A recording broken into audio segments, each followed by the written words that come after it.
एक युवती बगीचे में बहुत गुस्से में बैठी थी। पास ही एक बुजुर्ग बैठे थे। उन्होंने उस परेशान युवती से पूछा, क्या हुआ बेटी, क्यों इतनी परेशान हो? युवती ने गुस्से में अपने पति की गलतियों के बारे में बताया। बुजुर्ग ने मंद मंद मुस्कुराते हुए युवती से पूछा, बेटी क्या तुम बता सकती हो, तुम्हारे घर का नौकर कौन है? युवती ने हैरानी से पूछा, क्या मतलब? बुजुर्ग ने कहा, तुम्हारे घर की सारी जरूरतों का ध्यान रखकर उनको पूरा कौन करता है? युवती बोली, मेरे पति। बुजुर्ग ने पूछा, तुम्हारे खाने पीने की और पहनने ओढ़ने की जरूरतों को कौन पूरा करता है? युवती ने कहा, मेरे पति। बुजुर्ग ने कहा, तुम्हें और बच्चों को किसी बात की कमी ना हो और तुम सबका भविष्य सुरक्षित रहे, इसके लिए हमेशा चिंतित कौन रहता है? युवती ने कहा, मेरे पति।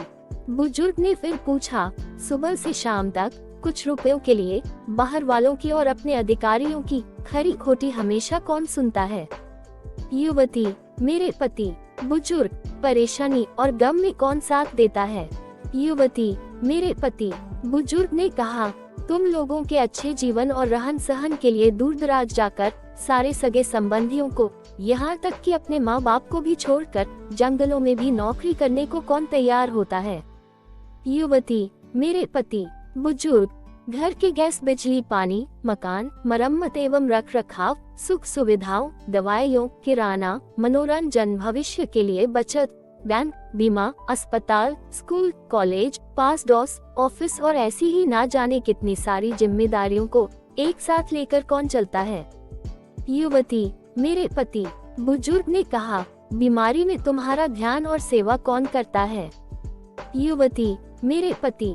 बुजुर्ग बोले, एक बात और बताओ, तुम्हारे पति इतना काम और सबका ध्यान रखते हैं, क्या कभी उसने तुमसे इस बात के पैसे लिए?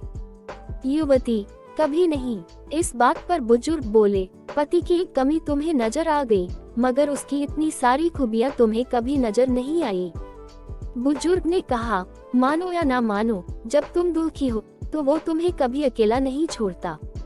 वो अपने दैख अपने ही मन में रखता है, लेकिन तुम्हें नहीं बताता ताकि तुम दुखी ना हो।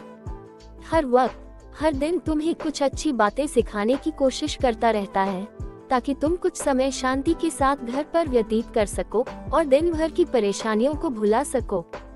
हर छोटी छोटी बात पर तुमसे झगड़ा तो कर सकता है, तुम्हें दो बातें बोल भी लेगा, परंतु किसी और को तुम्हारे लिए कभी कुछ नहीं बोलने देगा। कुछ भी अच्छा ना हो फिर भी तुम्हें यही कहेगा, चिंता मत करो, सब ठीक हो जाएगा।